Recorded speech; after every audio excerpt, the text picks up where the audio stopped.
me, how many of you knew that I had Lyme disease? Wait, I know. Guys, you don't need to talk, you just need to answer the question. You know. Okay, today I'm going to be sharing my Lyme disease. All right, so I'm gonna first start out by just telling you a little bit about when it started, because Clarissa didn't have Lyme disease like right when she was born that we know of. But I'm just gonna tell a little bit of her story from like the beginning of her school journey, and then when we started seeing some signs and symptoms. So Clarissa, as some of you maybe have noticed, that like she goes to Mrs. Tietzma and gets some help for schoolwork. In kindergarten and up until 2nd grade, Clarissa was like beyond her years in the sense of her learning. Like she never struggled with math or reading. She was actually like reading chapter books in kindergarten. And so teachers were kind of amazed at like of what she could do and how she was progressing in her learning. And in 2nd grade, all of a sudden things changed for her, and all of a sudden reading became a struggle. Words were beginning to kind of like jumble together and hop off the page. Counting became very difficult, counting even to 10. She would skip the number 3 every time, and anytime we would say the number 3, she would look at us like, what? The number 3? What is 3? And so 6s and 9s were like switched, and so everything math became really hard for her. Everything reading, writing became very hard for her. And so that wasn't like something we expected for her to go through, because up until then she was learning just like the rest of you guys. All come to class, you learn your stuff, and you go on your way. But that's kind of the beginning of Clarissa's journey, and it took us about a full year for us with doctoring, with lots of blood tests, MRI, EEG, doctors telling us it was all in her head, but then like people we knew, including school principal and teachers at her other school in Wisconsin, the school psychologist doing tests on her, kept saying, this is not in her head, there's something going on, you have to keep looking. And so thankfully, after about a year of us like continuing to search for answers, we heard from other people who had struggled with something known as chronic Lyme disease, which we'll talk a little bit about. It's just when Lyme disease lives in you without being treated for, you don't get it treated right away because you don't know you have it. It becomes chronic and can become kind of out of control. So it took us about a full year before we got that diagnosis and before we started treating it. But I just want you to kind of have that in your mind as we talk about some of these things. And put yourselves in her shoes or anybody else's shoes you know that might struggle with different learning challenges, or people here at school. Really, I'm just going to challenge you before we even start to think about the words that come from your mouth while we're talking, because some of the videos we show, maybe you'll be like, wow, you're so lucky, or maybe you've even thought that when she can't be in Spanish class or something, like, wow, she's so lucky she doesn't have to be there. But those kind of comments can be some of the most hurtful for students who struggle with things with school, because Clarissa longs to be right here doing all of that homework, just like you guys, even though that might sound crazy to you guys, but she wishes she could like be going through school just like all of you. But instead, the Lord has led us on this path that we're trusting Him in the midst of hard things, and has a different story written, right? And so we're going to share a little bit about ticks and Lyme disease, and also about Clarissa's story today. What about leeches? Not leeches today, but they are blood sucking too. Right? I have gotten one. Yep. Okay. How do you get Lyme? Okay, so Lyme disease, like Mrs. Muff said, can be from ticks, it can be from fleas, and it can be from mosquitoes. Now that doesn't mean that every time you get a tick bite or a mosquito bite that you are going to get Lyme disease. I don't want to scare you, because that's not what this talk is about. It's more just to inform you, and also just to tell you that all of these things, what they're doing, are feeding on a host, right? So they suck blood, and they go from animal or person to person and do the same thing. So every time a mosquito lands on me, it might have been on a deer before, or a tick, if it bites me, it might have been on a raccoon before. And if that is carrying Lyme disease or any other nasty parasite or bacteria, that can get in my blood, and if affect like my whole immune system, which then kind of affects your whole brain, everything, how your systems work. So that's how you get Lyme disease. So here's a picture. As you can see, Mrs. Muff said she showed you one on a dog. This is actually on a person's arm. What happens is a tick buries its head, like it gets its head right as close to your skin, and it kind of makes a little hole and just starts to suck your blood. And this is what it looks like if it's fully engorged. Engorged means like the whole back of it, just this little piece, becomes all filled with the host's blood, which is so gross. Is that like the size? Like how big is that? Okay, good question.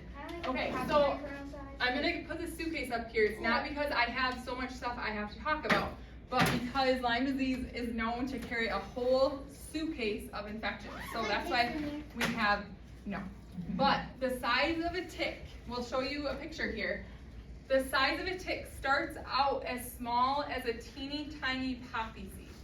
So we're gonna pass a bag of poppy seeds around, and you can look at how small a tick is. This is the size tick that Clarissa had on her. The one, we did see a tick on her in kindergarten, but it wasn't for 3 years until later that we had seen symptoms of it. So that doesn't mean everybody will get symptoms, but we believe that is where hers started. But we don't know that for sure. It could have been another one that we didn't catch. I'll take questions at the end, okay? So thank you for raising your hands. I will ask you for questions at the end.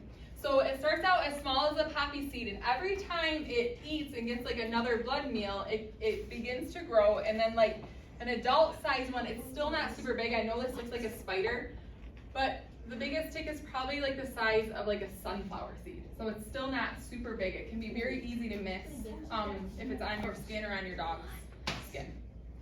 So. Okay, so this is a poppy seed muffin, and this muffin is gonna pull sticks, and you guys can come up and circle. See it, and if you can see what's the poppy seed, what is the tick? Zach, do you see a tick? How many are there? If you do, head up to the board and go circle one, just one. No, how many are there? How many ticks are there? No, it just is trying to kind of compare like how poppy seeds are about the same, like our tick is the same size as the poppy seed. I have a tick in my head. Or you could say walk more close up. Yeah. Clayton, you see if you can find another one on there. You go circle it, Clayton.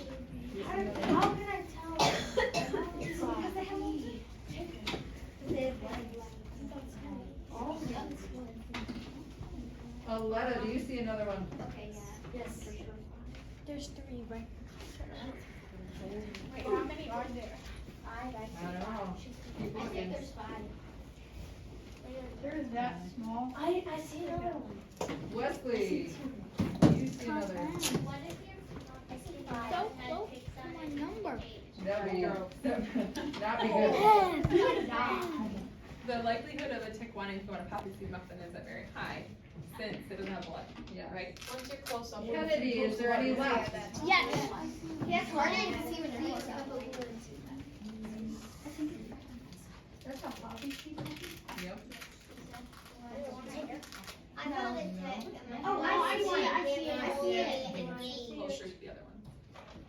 Yeah, they're all near each other.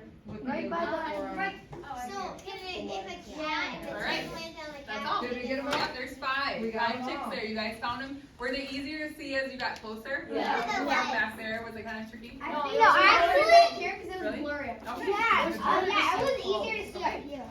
So we just wanted to show you, again, I know we brought a bag of poppy seeds, but on a muffin with the poppy seeds, it kind of shows a comparison of what size they are. Really teeny tiny. Okay, so we have a video on Lyme disease. It's like 3 minutes. We're gonna show that too. We're always told that we should enjoy the great outdoors, but as Scott reports, we also need to be careful. Whether it's your backyard or a hiking trail in a national park, you have to be aware of the wildlife. Well, things like bears, mountain lions, gators, and snakes are obvious. I'm talking about a critter that's so small, it's often hard to see. Yes, I'm talking about ticks. And Dr. Sheila Nolan's an expert. She's from the Maria Carreri Children's Hospital at Westchester Medical Center. So why are ticks trouble? So not all ticks are trouble. Certain ticks can carry diseases that they can transmit to people, and those are the ticks that are trouble. What sort of diseases can they carry? So it depends on where you live. Certain ticks can cause diseases such as Lyme disease. Another one is Rocky Mountain spotted fever. And there's lots of other diseases that you see throughout the country. It just depends on where you live. So how can we avoid being bitten by ticks? So ticks like to live in wooded areas, long, high, grassy areas. When you're going into those areas, you should wear long sleeves, long pants. You should tuck your pants into your shoes and socks. And wear bug spray, bug spray, preferably one that has DEET in it. And light colored clothing is also something good. So if the tick is on your clothing or starting to crawl, then you can easily identify it and pick it off. Okay, so we do all that. Are we done? No, the most important thing is to check yourself to see if any ticks have gotten on your skin. Ticks like to crawl on and they bury themselves a little bit under because they're looking for your blood and they want to feed on your blood. So the main thing to do is to look. If you see that a tick is just crawling, you can pick it off and remove it. Okay, so we find one of these bloodsuckers on us. What do we do? If you see that a tick has started to, is attached and it's not easy to take off, then what you need to do is get a tweezers and gently and slowly pick it at the body, the fattest part of it, and slowly remove it. So how can you tell if you have a disease from a tick? So tick illnesses can present in lots of different ways. You see rashes with some, fevers with others. The main thing to do is if you've been bitten by a tick, once you've removed the tick and you are concerned that it's been on your skin for a long period of time, because it takes time for the tick to be able to actually transmit a disease, you can bring it to your doctor, you can call your doctor and let them know that you have a concern. If you do remove the tick and are going to bring it to your doctor, put it in a Ziploc plastic bag just in case perchance it's still alive. You don't want it crawling away on you. But then the main thing to do is if you feel ill, if you are concerned about certain symptoms, is to give your doctor a call. So are ticks such a problem that we should really be worried about going outdoors? No, you need to be able to go outdoors, and not all ticks will transmit diseases. So, but if you follow the good precautions and make sure you do tick checks, then you should be just fine. Well, I'll keep all that in mind. Thank you, doctor. You're welcome. So, All right, so like that video said, I'm just gonna talk about a couple things she said. Depending on the area, like ticks can carry different bacterias and things. So like I brought this suitcase here to show you some different, like Lyme disease is known to be like a suitcase with tons of different things it carries with them. Not just Lyme disease, but different infections. So I brought some different papers with different infections on them. And I'm just gonna briefly touch base, but this just shows that it's not just like Lyme or Borrelia, which is kind of the technical term for it, but it has lots of different infections too. So I'm just gonna read them out. These are called co-infections. Mycoplasma, Anaplasma, like Rocky Mountain fever or rickettsia, Yersinia, I know these are big words, Pandas, which is like a strep infection that lands in your brain, Colorado tick fever, Q fever, Babesia, which is a pretty common one. It's like a malaria-like parasite that infects the red blood cells. And oftentimes people start with a high fever and chills, but then as the disease progresses, it can develop fatigue, headaches, drenching sweats, muscle aches, chest pain, hip pain, shortness of breath, and like neurological symptoms of vision and comprehension issues and all those different things. Powassan virus, and then another one is Bartonella, which also can be called cat scratch fever, because cats actually can carry Bartonella also. If you get scratched by a cat and develop a rash like this, you would want to like call your doctor for some medication as well. But it looks like just like big stretch marks on the side of your body or on your legs. And it causes vision issues, neurological, memory loss, balance problems, lots of different things that can happen if it's not treated right away. So another thing the doctor said was, again, like this talk is not to scare you from going outside. Our family loves to hike and we still love to hike. And I still encourage my kids to get off the trail and explore God's creation, because God created this world right perfectly. When sin entered, then disease and different things came into the world. But he still wants us to trust him and enjoy what he's created. And so we still enjoy the woods, but I just encourage you guys, even these can be picked up in your backyard or at the beach. So like just try like your best to check yourself for ticks, and like if anything looks out of the ordinary, like we all have moles and things, but if something looks out of the ordinary, look a little closer, make sure it's not a teeny tiny tick that's attached to itself. Another thing, she showed how to remove a tick. If you go online, some things will say like put a flame by its butt or whatever and it will come out, but actually those things actually can drive it deeper. So the best way to remove a tick is the tweezers, and to get as close to the head, like by its base, and try to just put enough pressure so the tick backs out itself.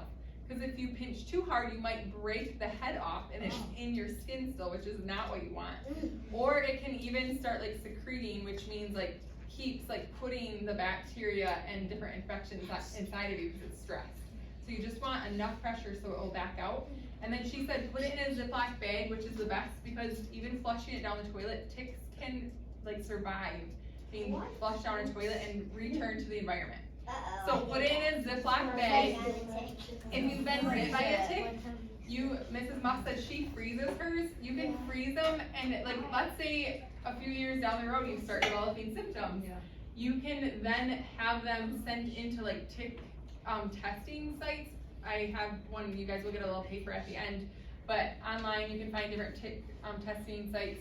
But like tickreport.com, you can pay a little bit for it to be tested, so you could see if it carried any of these other like co-infections with it and how you treat it, so you can like get after it as soon as you can. Because doctors, like they are wonderful people, but sometimes don't know enough information about this stuff that it can be really hard from a normal medical doctor to get a diagnosis of Lyme disease. Clarissa for a full year was told that it was just all in her head, she was making it up. It was anxiety, like that was a full year diagnosis. And like I said, if it weren't for people closest to us saying this is not who Clarissa was before, we probably would still be in that boat. So we're thankful that we were led kind of the direction we were and found out all this information that otherwise we might have not learned about. So.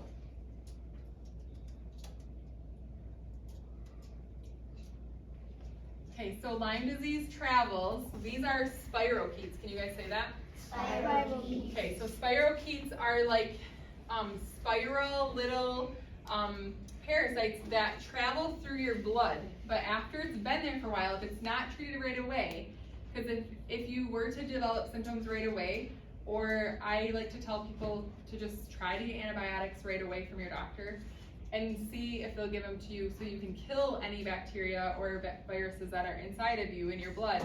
But after a while, these little spirochetes can travel, they like go through your blood and then break through your blood and your brain barrier. So our bodies are so complex, but it can break through our blood-brain barrier, so it's no longer traveling in the blood. And then it can like start to affect all of your major organs and your immune system, and that's where, like for Clarissa, it landed in her brain, and that's why some of these learning challenges have been so hard. And once it gets into your systems, it's really hard to treat, and to like, it's not just like, oh, go to the doctor, get a quick pill, I'm better. It takes sometimes years of like trying different things and doing different like treatment methods and things to get back the functions that you once had. So, all right, if you've ever been to a park or a hiking trail, you might have seen a sign like this. A lot of trails do have these on them, I've noticed now, but be looking for them, because many times ticks are all over. They're here in Michigan, they're all over the country and all over the world. But this just gives some good prevention tips. somebody asked me last class, do I really have to wear pants when I go out in the field? I know, we don't even make our kids wear long pants in the hot summer because it's not something that we all wanna do. My biggest thing is wear bug spray if you can try to prevent from them getting on you, stay on the trail, but also if you're gonna get off the trail, then just do a tick check afterwards, or like have your parents check, because sometimes it could be in your hair or, you know, places that maybe you can't see very well, just to try to catch them as fast as you can. So. And then ways Clarissa's been affected by Lyme, we have some pictures. Her vision, so reading and writing became almost impossible / difficult. We know it's in there because Clarissa has had progress since the beginning, but lately it's kind of been regressing again, which means not as easy as it was, but we know it's all in there. It's just a matter of getting her brain to kind of heal and get rid of some inflammation, which makes it hard for her brain to function completely. So vision, writing became really large, and maybe some of you noticed some of it still is pretty large. Her hand strength was affected right away. Thankfully, she doesn't have that as much as she did. Sleeping, she often can't sleep through the night. So she wakes up most nights with interrupted sleep or has a hard time getting to sleep. And so she's often tired. Math, like I shared before, thankfully she can count to 10 again. Thankfully 3 doesn't seem like a foreign number to her. But math is still a struggle for her to understand and comprehend. And then muscle strength, thankfully Clarissa's muscle strength has returned, but for a while before you guys even knew her, climbing up the stairs was difficult. She would climb up on her knees and down on her bottom, but those are things that all got better because of some of the treatments we've done. And the last thing we're gonna show you from this slide is a video. Now it says, what is dyslexia? But the way Clarissa describes what she experiences when she looks at a paper like this or a book, words that she once knew how to read are no longer sticking on the page like what you guys would look at a page and be like, oh, that says this. For Clarissa, she experiences something like this. So put yourself in her shoes for just a moment and think about what it would feel like if you looked at paper and this is all you saw.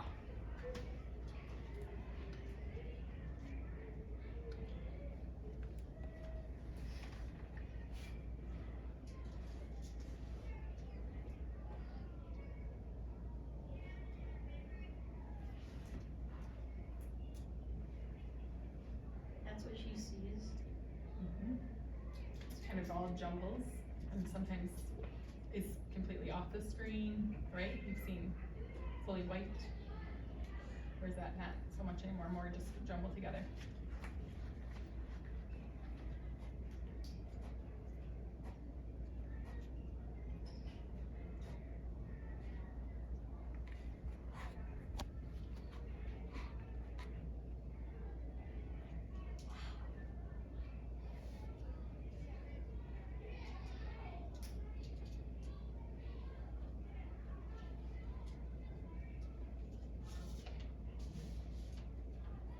So you might not see Clarissa take notes, or you might not wonder why didn't I call on her to read in class, right?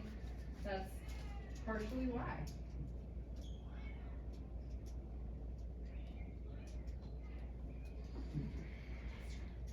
Makes my eyes hurt. It can cause headaches, right? Sometimes it's just, it also makes her extremely exhausted because this is what she's always up against when she's looking at schoolwork. So that's exhausting too. Her brain has to work extra hard to try to. So if I ever ask you to read for her, you understand why I'm having you read for her, right?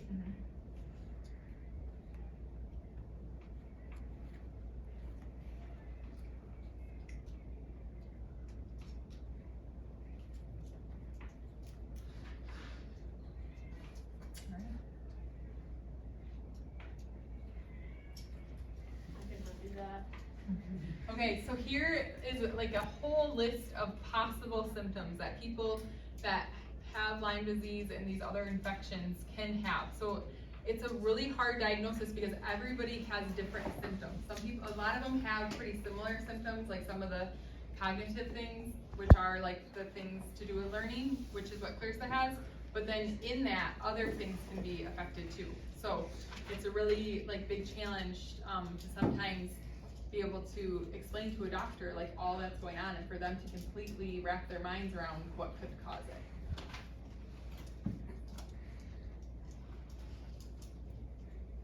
All right, and then for diagnosis and treatment, Clarissa, as some of you know, maybe has traveled to Wisconsin for appointments. So we used to live in Wisconsin, now we live here. But we have tried some different treatments, and one of them that we're doing right now is Lyme Stop in Wisconsin, which if you know the Kitts family from school, they also have traveled to Lyme Stop. It's a treatment that is very well known all around the world. People fly from all over the world to get treated by Lyme Stop, and Clarissa takes many different pills and supplements every day. So we're trying very hard to get her body healthy again to fight the Lyme disease on its own. So, are you happy to know that? No, it's time to leave. Okay. Okay, so the last thing I just want to tie in your school theme this year while Clarissa passes out some candy is fix your eyes on Jesus. Like Mrs. Muff said, every one of us has a plan and a purpose that God has set before us, before we were even created, right? From the beginning of time. And so we can trust God that He has already has our story written. No matter what you go through in this life, He asks us to fix our eyes on Him because He's the author. He's the pioneer and perfecter of our faith. And He will use anything you go through in this life for like His glory and our good. And so we can trust Him even when we go through something really hard, like Clarissa's had to face. We can trust knowing that God has it all planned out for us. So fix your eyes on Jesus no matter what you go through in this life. So